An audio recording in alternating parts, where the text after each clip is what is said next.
welcome back, ladies and gentlemen, to Free Refill, episode number 19. 19 of these. This means I've had 18 hours of me ranting about one sport. That's just pretty good documentation, what can I say? Another episode's about to be in the books. Another week of the NFL season is about to conclude tonight between the Green Bay Packers and the Philadelphia Eagles out in Lambeau Field. And what a week it was. We had another coach firing. Brian Daboll here is chilling in the little box of shame that he chills in. And the Steelers and Bills, Steelers and Bills struggled. Patriots proved they're legitimate. Browns and Jets was actually entertaining. We had ourselves quite a week, and I gotta go through and talk about each one of these games. I'm still upset. I got a lot to say about what happened last night. I don't think I've ever seen. Every week I think there's a performance that's inept. That last night against the Chargers was just not okay. It wasn't. It makes me sick. It makes me sick to my stomach. I have wings right next to me. I have these wings. I can barely eat them. It's not the wings' fault, but it's very gross. It doesn't feel good to be eating these wings, man. I don't feel well. And it's not fair. It's not fair at all. That being said, a lot of huge things happened. A lot of big blowouts I noticed in the late window. Early window was pretty good. Sunday Night Football was garbage. But a lot of big statements to be made as we ramp up towards November, Thanksgiving, and we're going to get kickstarted in just a moment. First of all, if you are here, thanks. Thanks for watching. And I hope you guys can tune in with me for the next hour while I go over what happened in week number 10 and look into a little preview at the end. Stay tuned for that about the Packers and Eagles game. But as of right now, we have a whole week of NFL football to talk about. And what else can I say outside of it was a week? It was certainly a week. And I think we have to bring it. I feel like actually, here, now that I'm even looking at this, close loss / ugly win. And I got to start with, that's kind of going to be the middle tier. Because, honestly, it's just, there were some ugly wins, there's some close losses. Let's start with Thursday Night Football. Let me rewind back to when the Raiders and the Broncos played on Thursday night. What a weird game. Really, what a weird one between the Denver Broncos and the Las Vegas Raiders. We saw Geno Smith once again struggle. We saw Bo Nix once again, not just struggling in the first three quarters, but struggling for the entirety of the game. Denver may have 8 wins, and credit to them, but they kind of feel a little they're feeling a little fraudulent right now. They're not feeling the dominant team they're supposed to be. Especially after that game against the Raiders, where you really would have thought that's the game for them to get right. But they won. They won 10-7. You have to give them the credit for winning. But at the same time, that goes in the category of that is a ugly, ugly win. No Patrick Surtain, sure, but the defense still played well. They held the Raiders 7 points, so clearly that's not the issue. I just wonder, how good do I think Bo Nix is right now? I think he's solid, but I think part of the issue has come from maybe the pressure of being in Sean Payton's offense. Maybe there's just not as much receiving talent as we think there is in Denver. It's a bizarre situation. I'm a little shocked that the Broncos did not win this game by a lot. I was expecting this to be all right, this is the game where we get on track and play really well in all our quarters. No, they didn't play well in a single one. And some of this was embarrassing. And I'm going to be honest, I know the Raiders, I'll be honest, a lot of people say, that was, they tried. It was, it was a bad loss, right? No, this was an ugly loss for the Raiders, and I'll tell you why. Number one, this team, Brock Bowers, I know the Broncos defense is good. Brock Bowers should have had a massive night considering Patrick Surtain is out, which means the Broncos are going to play less one-on-one man coverage, which means you should be able to exploit the zone a lot better. Raiders didn't do that at all. In fact, Raiders ran maybe one of the worst plays I've ever seen. On 3rd and 2, they tried a quarterback sneak with Geno Smith and didn't get a single yard. Then went for it on 4th down, actually got a touchdown, but it got called back. Why are you not this is what I don't understand, okay? I understand, like, if it's 3rd and 2 when you're running the tush push with Philadelphia, that's, like, the only thing that I feel like would work. But if you're running a quarterback sneak on a 3rd and 2 to try to maybe go for it on 4th down, just pick up the first down on 3rd down. Like, I don't care that you think it's 4-down territory. You should be looking to pick up the first down on 3rd down, not making it easier on a 3rd and short to convert a 4th and slightly shorter. There's no benefit. It doesn't make any logical sense. Now the Raiders have traded away Jacoby Myers to Jacksonville, right? So now they're down a receiver. Pete Carroll just doesn't look like a good fit with the Raiders. He hasn't felt like a good fit since the early 2010s. The early to mid 2010s. It's just, Pete is not in a position to coach his team. Like, he's 74 years old. He doesn't know who the young good players are. He doesn't know, like, even in colleges, like, he doesn't know, like, when he came out of college, out of USC, right, he knew about Bobby Wagner and Russell Wilson and Sherman and Chancellor and Earl Thomas, and he knew all those guys, and he watched them in college, so they're going to be great. It's just not working with it's bad. I don't even know if Pete Carroll lasts the full season, like, up in the second season. He might, just because of the respect he gets, but the Raiders don't look like they're better. Like, they look arguably worse than last year, which is saying something because they weren't great last year. They weren't particularly good. So for this to be the way it's going, I mean, Pete, you gotta figure some of this out. Like that's the vibe you're giving right now. Like 3 straight buzzers. I can't help you out anymore, Pete. You gotta figure it out. It's been an absolute mess. It's been an absolute travesty, and there's nothing people can do right now. The Raiders are just bad, and they should feel bad. Pete Carroll should feel bad because this Raiders team was absolutely atrocious to watch on that Thursday Night Football game. That quarterback sneak on 3rd and 2 is still it hurts my brain to think about. It just does. Moving along, let's keep moving along here after the Raiders Broncos match, which was absolutely disgusting and ugly, and I want it to be erased from my brain. Let's talk about the big one where Brian Daboll and the New York Giants blew another fourth quarter lead. And it will be the last of fourth quarter blown leads for Brian Daboll as the New York Giants head coach because he has now officially been removed as head coach. Mike Kafka is going to take over as interim head coach there in New York. Should be interesting to see what ends up happening there with the New York Giants now that Daboll is out of the building. Jay is in the chat. Let me give a shout out to Jay. Hold on. Jay, let me give you a shout out. I'm working on my soundboard. That is really loud. I'm going to turn that down just a little bit, like halfway. There we go. Jay's in the chat. And remember that scene in Office Space where they keep moving that guy's cubicle? That's Joe's showing right now. I did see that, actually. I was uploading the Prime Time story, and I did see that over on your story, Jay. That's just constantly moving his office around. Like, he's moved it 4 times now. I think I'm going to quit. Like, yeah, this is, I got to say, that Giants game, I thought the Bears were going to win going in, and the Giants had another lead, and I'm like, oh, Giants look like they should be able to do it. And then, of course, Jackson Dart gets knocked out of the game. Russell Wilson comes back in, and yeah, I mean, this is not okay. This is not an okay thing to have happening right now in New York. Honestly, it wasn't like it was ugly, and it wasn't like Chicago was bad. Like, honestly, it wasn't even like one of the more uglier losses of the day. I honestly thought it was a bad loss. But for it to be the thing that fires Daboll, you could argue it's an ugly loss. I'm not going to. I don't think it was horrible considering your main quarterback gets knocked out of the game. It's just an unfortunate circumstance. But again, for Brian Daboll to have now not 1, not 2, but 3 blown leads, and especially in situations where it really felt like you were either A, the better team, or B, you were in a very strong position to win the game. Right? Like they lose to New Orleans, who that until this past weekend was Saints' only win. You had a chance to win in Denver, and Denver completely smoked your team in the fourth quarter, and now you're this against Chicago. And I understand that, like, yeah, your defense struggles to maybe hold the lead, but your offense doesn't really help either. Like, your offense needs to pick up first downs and grind the game away. Like, your offense, like, your whole team has to work together to hold on to a lead, right? So if the defense is giving up a lot of yardage, yes, but it also means the offense is not staying on the field long enough to kill enough clock to win the game. So at the end of the day, I don't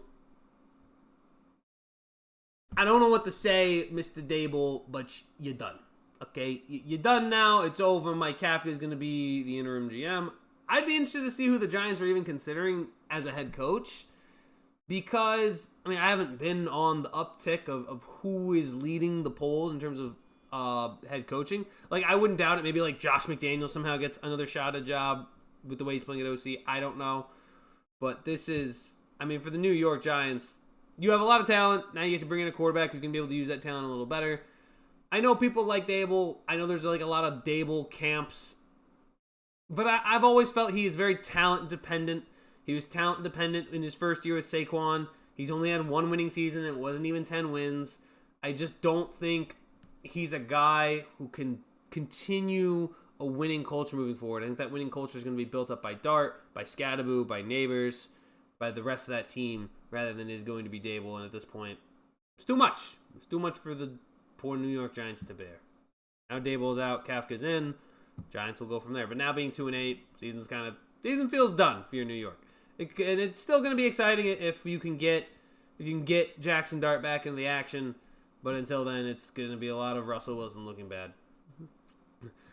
Jay says your rookie quarterback has been evaluated for 4 concussions. If you wanted to, just trade for him.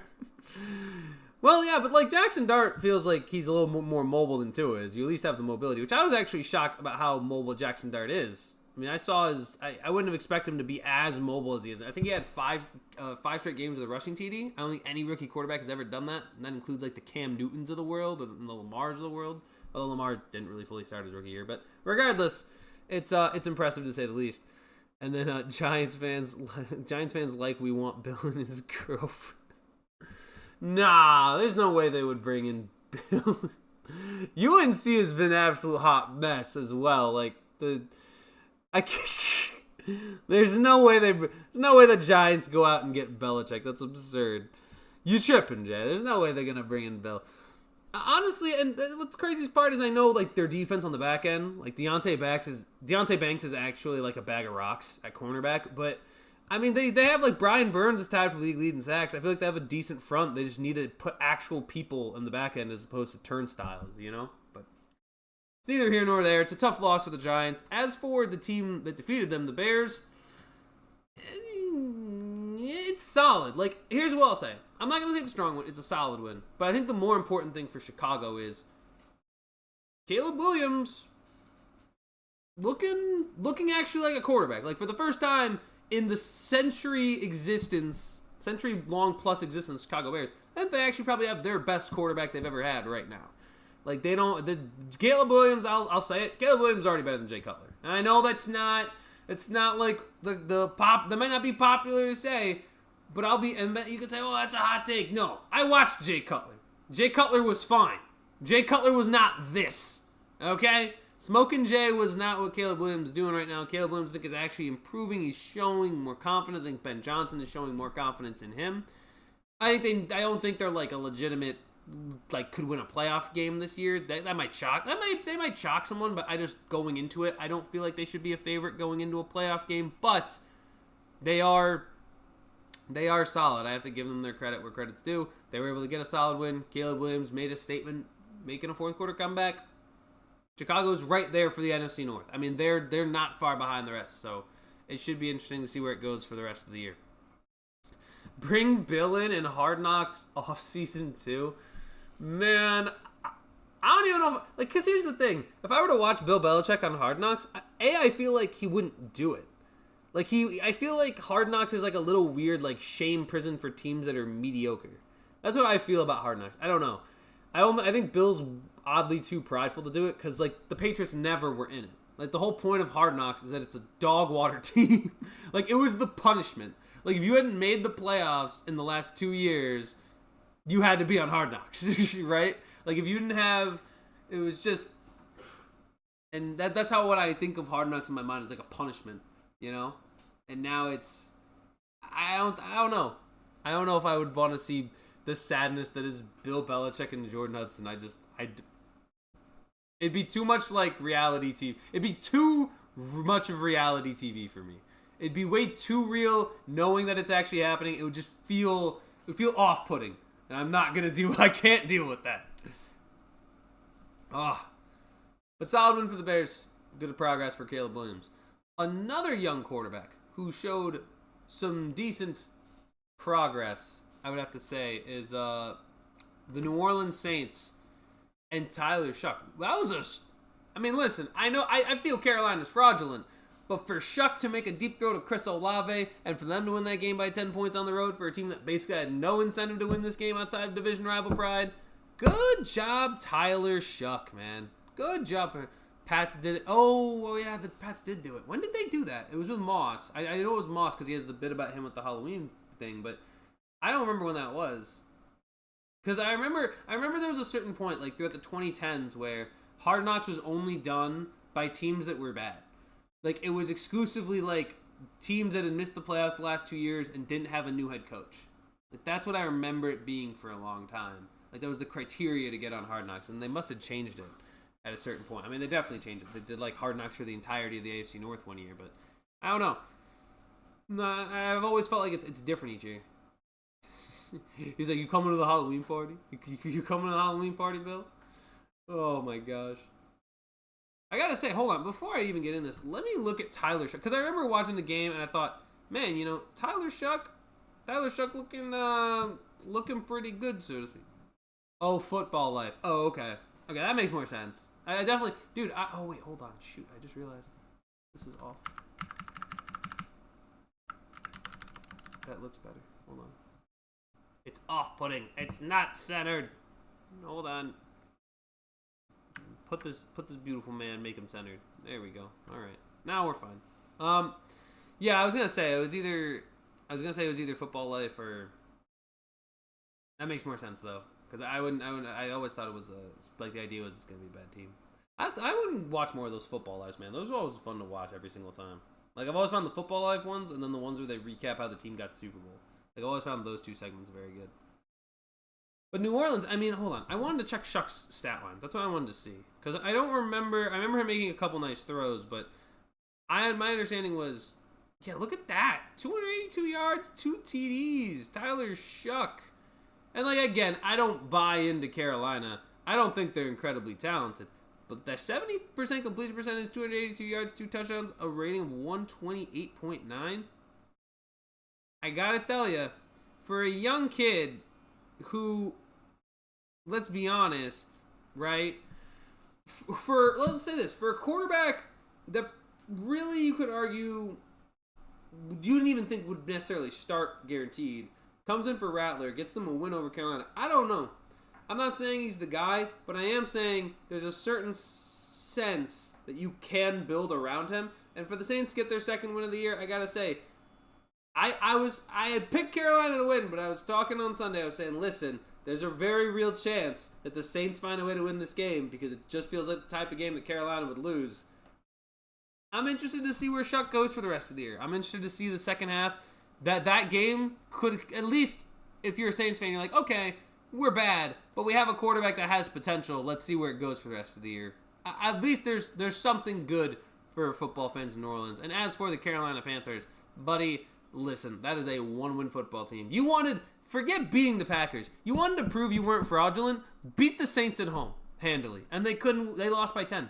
So it's just not a serious team. I mean, but we knew that, right? Like, to an extent, everybody kind of had a feeling, yeah, Carolina's very far away. Like, come on, man. Come on. It was New Orleans. You had a chance to be 6-4. Instead, now you're 500. And I'm going to be honest, you're probably going to finish the season around 7-10 because you're just not that great a football team. I'm going to be honest, Carolina. I'm sorry. You just don't got much for you. Tet's a solid piece. Maybe Bryce Young is great. Maybe not. I don't know yet. It doesn't feel like he is. Rico Dowdle's been great. Chuba Hubbard has been non-existent because Rico Dowdle's been so good. It's J.C. Horn, I guess. But it doesn't feel like a team that has a real identity right now. I mean, they're better, but still no real identity. Tua's in the chat. Hold on, Tua, what is up, my God? Is that the clock? That's the bell? Is Tua getting his head wrong every time he takes a hit? My Dolphins better have been in that top dong red category up there. You know what? Yeah, Tua, speaking of which, let's talk about your Miami Dolphins. My gosh. What a win. What a win for the Miami Dolphins. They're going to go right up there because here's the thing. I was technically right about this game when I said it would be a blowout. I was wrong about which team. And to think the way this game started, too. If you remember, this game started with a Tua pick. So you would have thought, oh, it's going to be all Buffalo. No. Devon Achane just decided to drop. I played against Devon Achane in 2 separate leagues, of course. He goes off. But whatever. Pretty awesome to see, at least. To see Achane have such a great game. And if you're looking at, how, Buffalo? My question, and you see, Mike McDaniel trolling Buffalo Bills fans who are in Miami. It was, you know what? I love it. I listen, I'm from New York, so I have, a little bit of a soft spot for Buffalo. I'm from upstate, but, man, that kind of, I guess, energy is what I wish existed a little more sometimes. People were more open to seeing that. But my gosh, for Miami to do what they did, and this is what's so interesting, and it's why I think he hasn't been fired yet. I think the guys buy in to him as a coach. I think the guys in that locker room genuinely like him. I think they genuinely fight for him. They genuinely want to win games for him. I think they like him. Maybe he doesn't build the right culture exactly, but the guys like him. And I think it's why they're going to end up keeping him on to the rest of the year, because he's probably been the most successful coach in Miami in the last 20 years. That's not an over-exaggeration. I think that's genuinely the case. So, listen, I get it. I don't know what's gonna happen for me, right? He might be fired, right? That's a really good chance. There's a really good chance he's fired at the end of the year. But I don't know. I think Miami deserves some credit for the way he is coaching this team and wanting them to try to win. They had no business beating Buffalo by as badly as they did, and yet they did.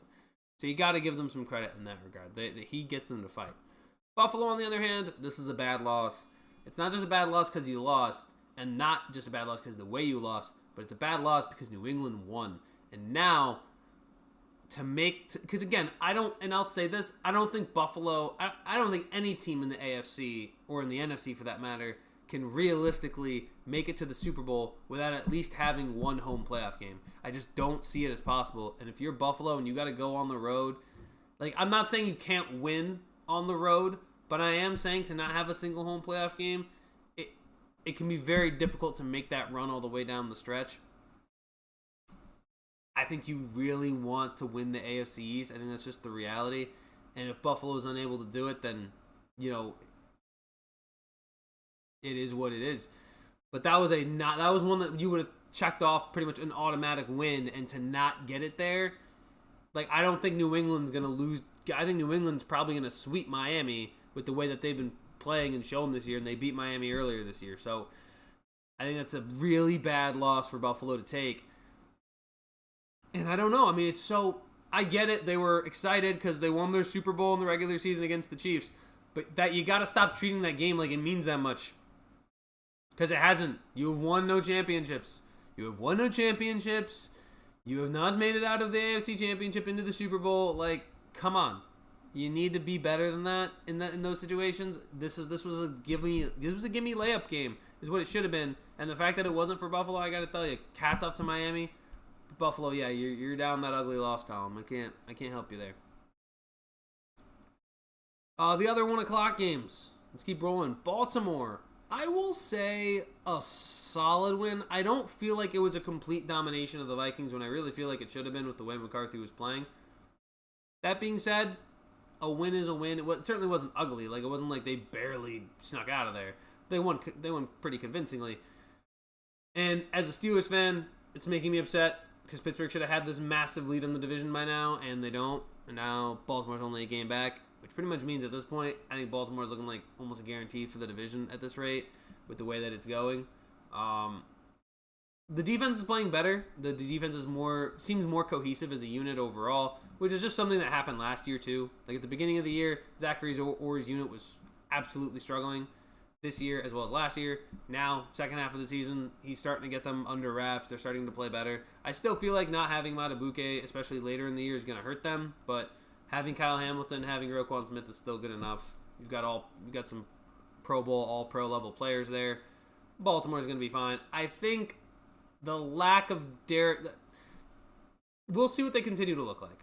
But overall, I think that they are still missing some of their bigger pieces. They need more of Derrick Henry to show up in a lot of these key games down the stretch.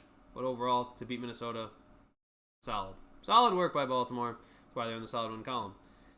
As for Minnesota, listen, I don't think... I understand what the record might say, but I thought it was a close loss. I didn't think it was bad in any necessarily means. I mean, it's J.J. McCarthy. Again, you have to remember with each of these games, McCarthy's basically a rookie, right?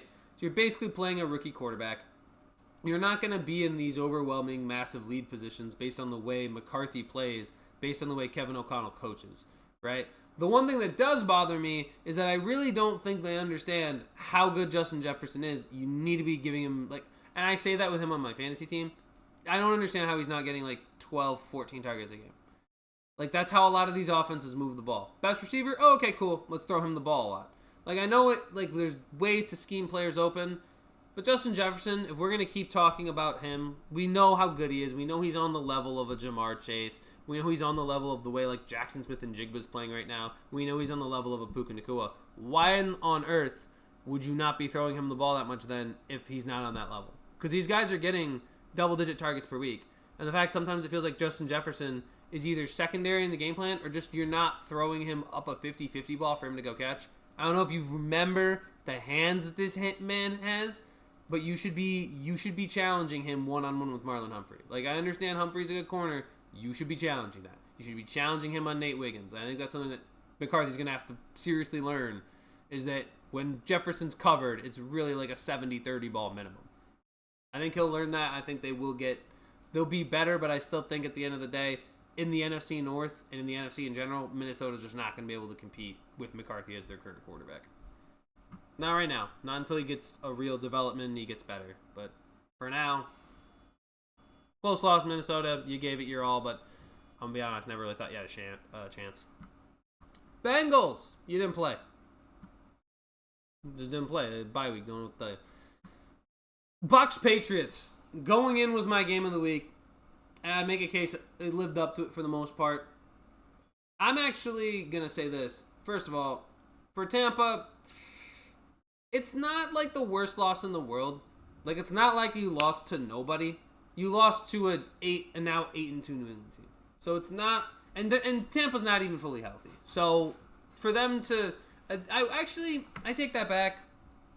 It wasn't an ugly loss, but it's still upsetting to not get that win coming out of the bye. When you put in that much work defensively and offensively to be able to game plan against a really good team, you'd like to get that win. For them not to in that position, especially because the way they started the game felt like, oh man, here comes Tampa. They're going to do what they need to do. And then New England kind of came out, controlled the game on the ground with Travion Henderson, which was kind of shocking. But listen, sometimes when those players who struggled for a lot of the year, right, sometimes you need those guys to step up. Henderson did just that in this game against Tampa. And for New England, I mean, dude, this is a huge win for them. This is a huge win because it was their first real game against, like, an actual legitimate opponent, an opponent who has aspirations similar to theirs. This was a huge win for New England. This was a huge win for Drake. I mean, we knew Drake May was playing incredibly well at an MVP level. It was just the question to me was, where's the rest of the production going to come from? If Travion Henderson, he doesn't have to obviously do what he did against Tampa, but if he can be a consistent running back and a consistent ground force for them through the second half of the year, I'd be interested to see New England, as much as I don't want to see it happen. I really don't, because I don't need New England going on another Super Bowl run, because it's just going to make me upset and angry that this team that was so bad for that was only bad for like a couple of years after having a 2-decade run is now about to have another 2-decade run with Drake May. I just don't want to see it. I really don't want to see it. I don't care. I have no interest in seeing this Patriot team be a dynasty again. Zero. That being said, Drake May is very fun to watch, but I will get sick of it so quickly. Like, the second they win, like, a playoff game, I'm going to be sick of Drake May. I'm like, all right, he got his one. We're done. Let's not let New England be a dynasty again, please. But credit to them. They're one of the best teams in the league right now. That was a huge win for them to get. You were on bye. Get out of here, Dallas. You didn't play. Titans, thank goodness you didn't play. If I had to watch the Titans this weekend, I don't know. I would have lost my marbles, and Chiefs didn't play. I'm just getting the bye week teams out of the way, so I know how many teams I have to go through. Wow, that's still a lot. And then of course we'll get to the Packers Eagles.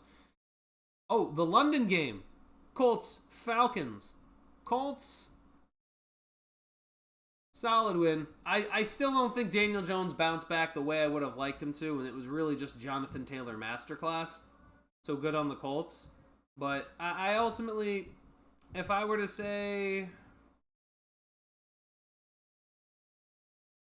yeah, I would just say it's solid. I don't think Daniel Jones is going to continue to play on the same level the rest of the year. I'm going to be honest. After 2 games, I think the what do we call it? Like the Magic Pumpkin, the Cinderella, it's kind of starting to the course John carriage is going to turn a little bit back into a pumpkin. I think just what the Colts is going to have them carry is Jonathan Taylor. And to be honest, there's just not much there, right? There's only so much substance to what Daniel Jones can do. Jonathan Taylor is pretty much the one winning you most of these games anyway. Yeah, and it's Atlanta. Like, Atlanta's not particularly a strong team right now. And speaking of which, we're not a strong team. Michael Penix, my guy. I know it was overtime. I know it was close, but I'm going to be honest. Does Michael Penix good? Because it doesn't feel like he is. It feels like Drake London is good. It feels like Bijan is good.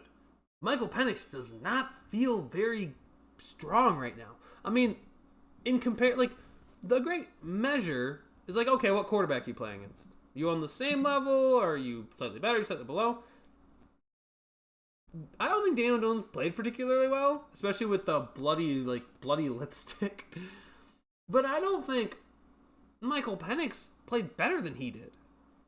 And then the week before it was May, which, okay, fine, fair, but I don't know. I'm not going to say he's a whiff yet, like Atlanta missed, but he doesn't feel like he's playing at the level you'd like him to for a guy who, while also falls into a McCarthy category where he's kind of a rookie, you would expect better play, is my point. I feel like there should be better play from Michael Penix given the receivers he has. And ultimately, at the end of this season, I think Raheem Morris is going to get fired, and hopefully they bring in a better offensive coach. Like, I've seen Atlanta fans talk about how much Zach Robinson is the devil and how Raheem Morris is the devil squared. Like, it's crazy to see how much Atlanta fans do not like these two as offensive coordinator and head coach. Like, I've seen it. They're bad. Apparently, they are atrocious. And, I mean, it makes sense, right? If you have Drake London and Bijan and you're not putting up, if you're not averaging like 27, 28 plus as an offense, I got news. You're doing something wrong because Drake London is insane and so is Bijan. So Atlanta's got stuff to figure out clearly. But that is yeesh. Not good. Not good at all. Moving along to the actual toilet bowl of the week. I'm going to say this. I'm going to say the Jets and the Browns both belong in here. And I know that sounds mean to the New York Jets, but hear me out. This team scored twice, basically on special teams. And by the way, the reason why I say it's like an ugly win, you know what? For Cleveland, you could argue it's an ugly loss. But, like, they were on the road. It's against a bad team. Dylan Gabriel's kind of not good. And you can know, who knows? Maybe they wanted a higher draft pick than the Jets to be able to get the quarterback that they want. Here's my issue. Justin Fields is not good. Okay, I understand he got the start. I don't think he's very good. And listen, there was a point in this game where I was like, hey, Tef, how many passing yards do you think Justin Fields has right now? And he was like, I don't know, 40. The answer was 5. It was halftime. He had 5 passing yards. Like, it's just not, it's not okay. 54 total yards. You know how much of that was on the one Breece Hall touchdown pass? Like, I understand that Aaron Glenn's specialty is defense. That is abysmal. That's abysmal. Like, I get it. It's Cleveland. I don't care. I don't. You need to be better offensively. You got no excuse. This is your 3rd team in 5 years. And you were a first round draft pick. Step it up. Justin Fields, you got to play better than this. This is unreal. I don't know how. Like, what he got paid wasn't even like crazy expensive, and it was still an overpay. It's wild. 54 passing yards. Unbelievable. Unreal kind of stuff. As for Cleveland, never thought Cleveland was going to win this game. Why? Because they're starting Dylan Gabriel. You can't expect to win a game starting Dylan Gabriel right now, because he hasn't, like, don't know what to say.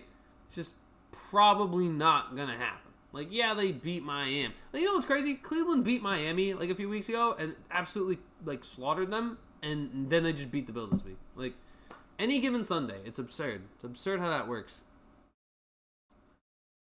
Other top dogs. You know what? Let's be honest here. Rams, boop. Took it to San Francisco. Now I understand San Francisco's beat up, but they lost to San Fran. They lost to that beat up San Fran team in their building. And what did Matt Stafford do? Oh yeah, just came out and kept playing like the MVP that he is. Matthew Stafford is the MVP of the league right now. Or Jonathan Taylor. He's the quarterback's MVP. If you had to give it to a quarterback, probably give it to Stafford. But I would also argue that Jonathan Taylor makes a lot of sense.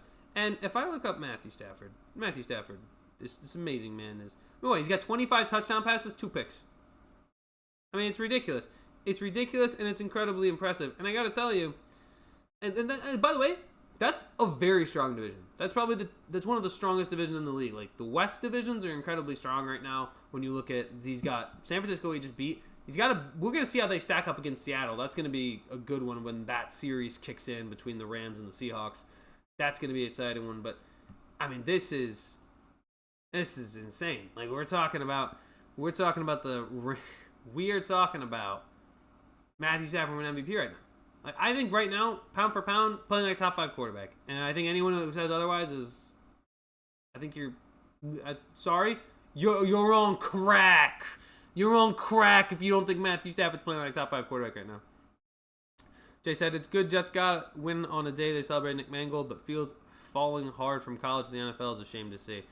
Well, I do appreciate that the Jets celebrated Nick Mangold. I actually did not know that. I was watching Red Zone. I did not realize that they had given Mangold his flowers.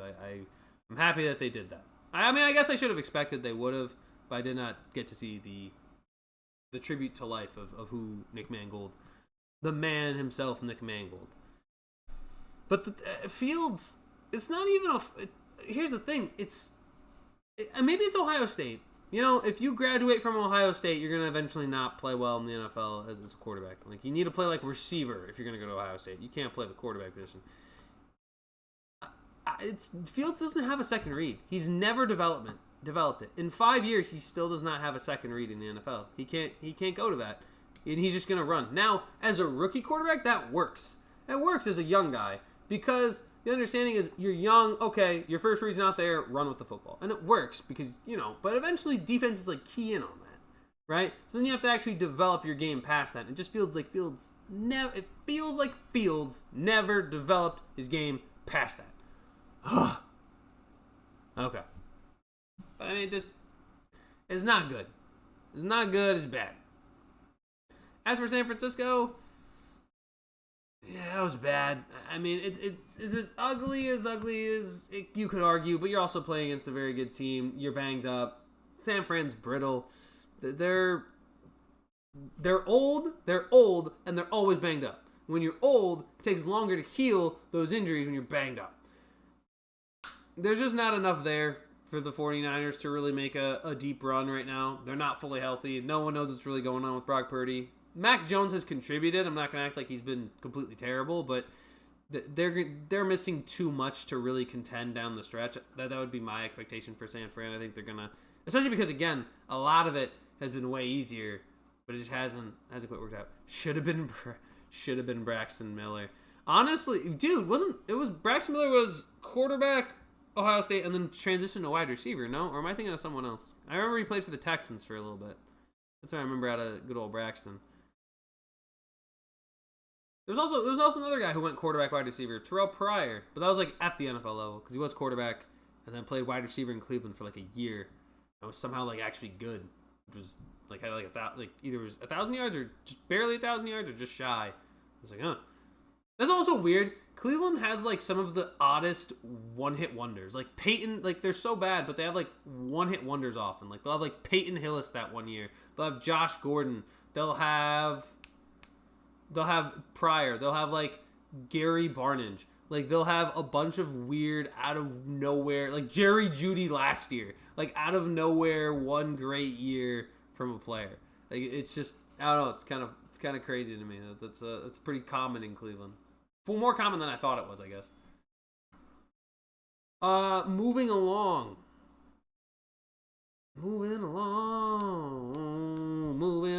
Oh, Lions.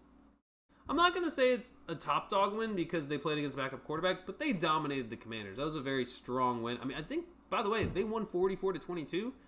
The Seahawks also beat the Cardinals 44-22. And I even argue, because it's the same kind of win, I guess I'll put it in strong. But both those teams absolutely dominated their opponents, blew them out of the water. Like, they got kaputted.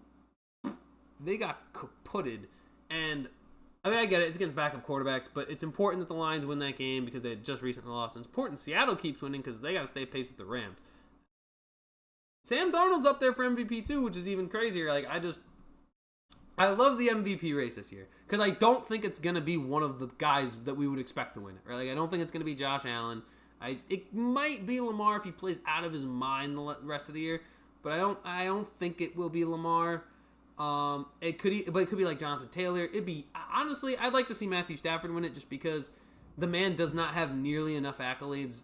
Like he never really got the accolades that he deserves. I hope if he can get that MVP, and there's the ad, classic. If he can get that MVP, I think that would be such a defining part of his career, even more so than the Super Bowl, and puts him into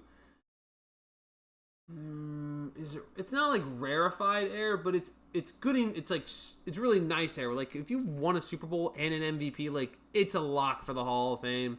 And I think Stafford is a quarterback that so badly deserves it, based on the crap he had to go through in Detroit. That would be nice to see. As for the team that the Lions and the Seahawks played, Commanders, gross. Cardinals, also gross. I get it. You have your backup quarterback. At the same time, I do not care.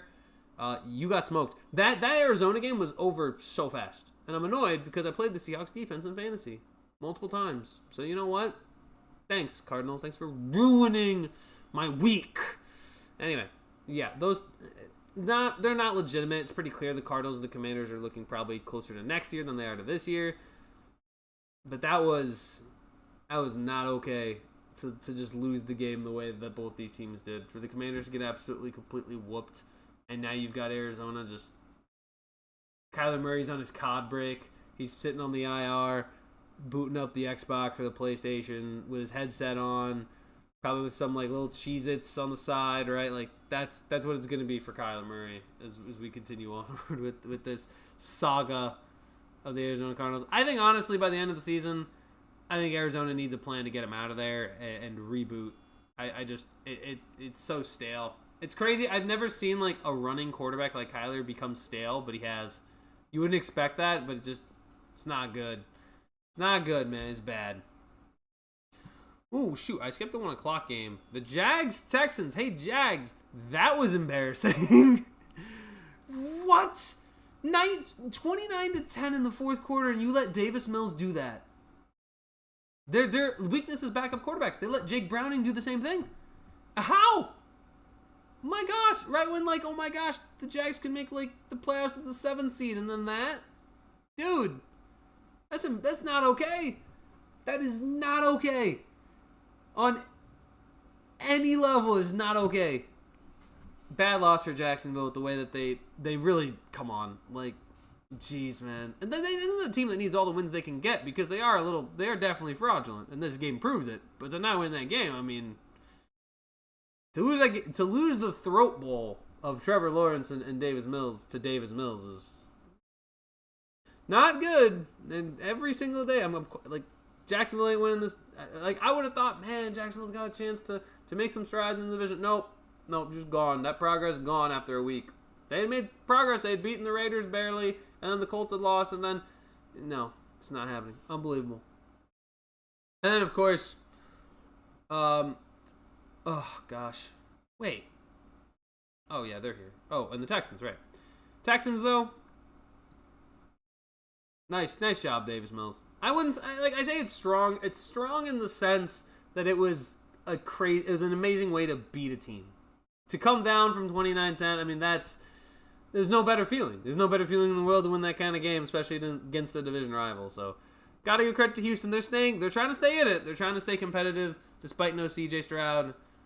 Gotta give credit to Houston Texans for fighting and winning that game. Because I honestly, if I'm a Texans fan, I would be pretty hyped.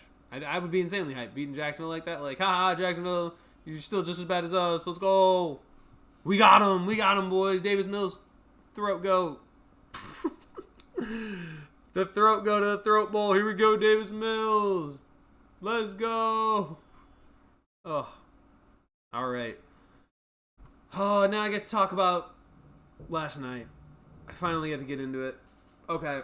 Let me explain this. First of all, Chargers, congrats. It was a very good win. Their defense played well. Their offense did enough. They deserve that win. The way they played, I mean, they suffocated the Steelers' offense. And their offense didn't particularly play like super strong. They still gave up 5 sacks. But even with that, they still put up 25 points. They were able to do enough to win the game. Pittsburgh, on the other hand, absolutely crapped themselves. I have never, again, there were a lot of ugly losses. This is one of many. I've never seen it that bad. It was bad. Like Roman Wilson is great with garbage time TDs, I'm noticing. He did it last week, too. Or no, he did it 2 weeks ago. And then he also, he's really bad. He's really great in garbage time when we're losing, but when it's garbage time and we're winning, he'll, do a hurdle and try to fumble. I don't know what that is. But this was a mess. I mean, it was so, Calvin Austin, I remember what happened. I think I basically just stopped paying attention when Calvin Austin, A, drops a pass that leads to interception, and I continue to stop watching when B, we muff the punt the next time we have the opportunity to get the ball. I mean, good Lord. Guys, the Chargers defense is pretty good. I know Jesse Minters is getting coaching offers. Ain't no way it was 3 points in 55 minutes of play. Just ain't no way. It's just not. It's inconceivable. It's inconceivable. It's the defense gave them chances. The defense tried to keep them in the game, and at no point did the Steelers ever. Aaron Rodgers saying, "If you ever want to know what Uncle Rico would look like playing in the NFL, that was my performance last night." No one wanted to know that, Aaron. I'm sorry. I didn't want to know that, and I guess now I do, so I have no choice to know it. But that haunts me. That haunts my nightmares. Okay, that was... And I hate it because literally of the 4 last games we've played, 3 of them have been in primetime. And all 3 primetime games where I got to stay up way late, I got to watch us lose. In the way we have. It's so bad. And the worst part is Tomlin's going to say something and it's going to become a Tomlinism and people are going to love it because it's so Mike Tomlin coded. I'm sick of it. He's going to say man, you can't put ketchup on the hot dog while it's cooking or something. I don't know. He's going to say something you can't, you don't use a Master Ball on a Magikarp, or I don't know. He's just something ridiculous, dude. He's going to say something like that, and it's going to bum me out. And I'm just going to be like, this team is the same. I say this about all sports teams. All sports teams are some form of purgatory. You're just not sure what kind it is. It's some kind of sick, twisted torture. And then one of those teams at the end is not tortured over the offseason. But overall, it's mostly torture. It's mostly torture. It's a weird form of torture. That's what it is. I love my team, but it feels like torture to be rooting for the Steelers sometimes. I will never stop rooting for them. I will keep torturing myself. But I can't believe that it comes to this some weeks. Steelers had no hands at all last night. It was crazy watching, knowing something bad is going to happen. I was watching that. I saw Calvin Austin goes right off his chest. It was, and also, I'm going to be real. There was a catch in that game that I saw. I believe it was Jonnu Smith went up and caught it, and the ball hits the ground, right? The ball hits the ground. And the understanding is oh, well, the ball hit. I always thought it was, and this is how the catch rule has been interpreted, and this is what it always says lately now is the ball can hit the ground, but the ball cannot move. That's the understanding, right? The ball can hit the ground, but it cannot move. It needs to not move to make a catch. And I don't know about you, that ball looked pinned to Jonnu Smith's chest and literally did not move at all. So I don't know about you, that feels like a catch to me. But what do I know? Anyway, it was bad. And it was a game that I gotta tell you, I really thought was winnable just based on how banged up the Chargers were. And it's not gonna get any easier with Bills on there, with Lions on there, with Ravens on there twice. We play Cincinnati next week. I really hope that we can beat them at home. If we don't beat them at home and fall to 500, I got news. I think we don't actually make it to 9-8. Believe it or not, I think there's like a set predetermined path of how the Steelers are going to get to 9-8 or 10-7, and I can already see it. Like here, I'll do the 9-8 thing right now because this is what's going to happen. I'm going to try to predict the rest of the Steelers schedule right now, assuming that they get to 9-8. Because I think they still somehow will, okay? They need to win this game. That's step one. They need to win against the Bengals. If they lose, then there's no chance. If they lose at home, they're never going to make it. Then you've got Chicago. Chicago is interesting. I think that is a loss. They will lose to the Bears. They will somehow beat the Bills at home. They will beat the Ravens on the road. They'll lose at home to Miami. Wait, hold on. I'm actually not doing the math. They need 4 wins. They need 4 wins, 5 losses. Okay. They will beat Cincinnati. They will beat Chicago. I take it back. They'll lose to Bills and Ravens. They will beat Miami. They will lose to Detroit. And then they'll beat Cleveland and they'll win the last game against Baltimore. That'll win the division. And they'll be 10-7 and make the AFC North, and it doesn't matter. Like, that's probably what's going to happen. I don't know. But this team is just not it. Okay? It is one of the most frustrating teams to root for in the NFL. And listen, if you want to grow up and be a Steelers fan, don't. Just don't, man. Watch like a good TV show. All right? You know what? Root for someone? Root for Scooby-Doo and the Mystery Gang. Go ahead and root for them. Don't root for these NFL teams, man. You're going to end up heartbroken. At the end of Scooby-Doo, you know they catch the bad guy. And you can feel solace in that. Okay? But at the end of half your NFL games, you're probably going to go home heartbroken. That's just the reality. If call it a catch, Rodgers sold me in fantasy. Dude, I saw someone starting Aaron, and I was like, okay, that's kind of crazy. And then, yeah, it happened. And that's what, oh gosh. There are people who actually started Aaron this week. Whatever, I've said my piece. It's going to be, Tomlin is such a bother. Really a bother, I got to be honest. Like, I just can't with it. Finally, I'm going to close this out. Preview this Packers-Eagles game. I think Eagles win this tonight for a couple reasons. Number one, I know Green Bay is pissed that they lost in the playoffs, but you want to know who's more pissed? The Eagles, because of what the Packers did in the offseason trying to ban the tush push. I fully believe Philadelphia will run the tush push double-digit times minimum in this game. If there is ever a 3rd and 3 or shorter, they're going to run it to spite the Green Bay Packers. Like, if there's a game that's going to get the play banned, it's this, because Philadelphia is that petty. That's my take. That's what I think happens. I'm going to say this. If Green Bay wants to win, they got to keep the ball on the ground. They got to keep the ball ground and pound with Josh Jacobs. And for the Eagles, kind of the same thing. I think that's just going to be a time of possession battle. You need to just get the ball in the hands of Josh Jacobs and Saquon Barkley and keep it out of the hands of Jordan Love and Jalen Hurts, the other team. Like, just keep it out of the other team's offense. I have Philly in a close one. I wouldn't doubt it if Green Bay bounces back from a tough loss to Carolina, though, and finds a way to beat this Eagles team. But the only reason I think Philly's probably going to win it is because they're kind of coming off a bye week. They're still a very strong team. They're one of the best in the league. I have a hard time believing Philly's going to drop this game.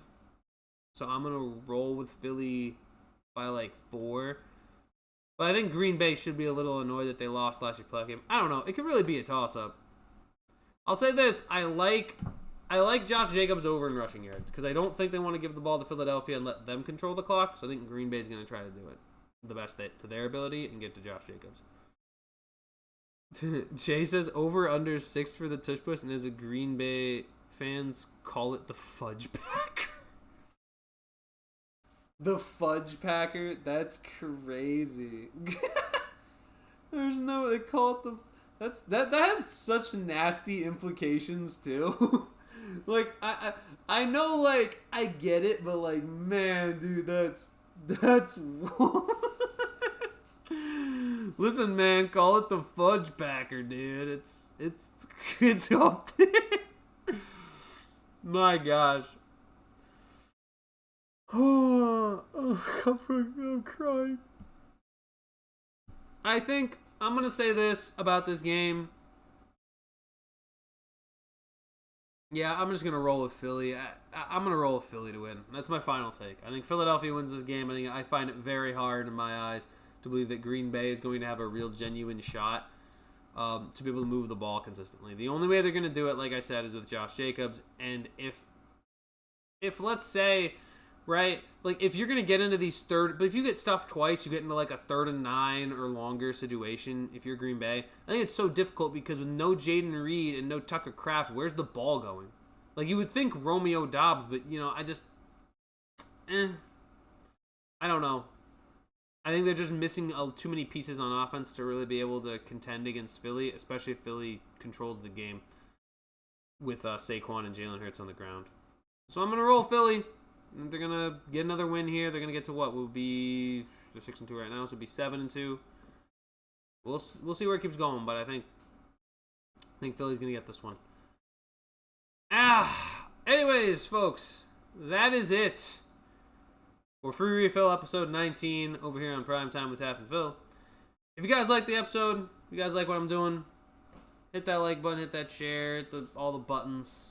I don't know all of them. I don't have them memorized yet. It's like, subscribe, bell icon, share, and then I always forget comment. I always forget you can comment on these things because I guess there's just already chat on the stream. But thank you guys for watching. It is 7:58.